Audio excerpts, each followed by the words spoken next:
will glitter on Cartier and Tiffany counters around the world. This ripped from entrails, I want you to circle that phrase. Now, when you're a senior, we will study the great English poet John Milton, who writes a famous poem called Paradise Lost. And here, this line, ripped from her entrails, is an actual reference to Paradise Lost, Book 1, when the demons are ripping up the ground to build pandemonium. And literally there's this referencing to destroying the land to build something that is grotesque, demonic.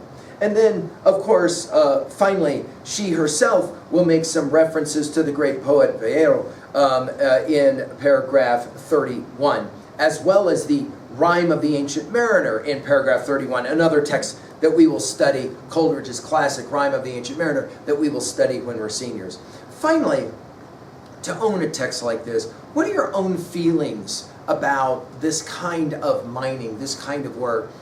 The fact that natural resources need to be extracted from the earth for any number of reasons, how do you live with that? How do you deal with that? And what do you make of her final observation that even in all of this hell, she could find moments of joy? Do you think it's true that you can find beauty even in the worst imagined ugliness? Thank you.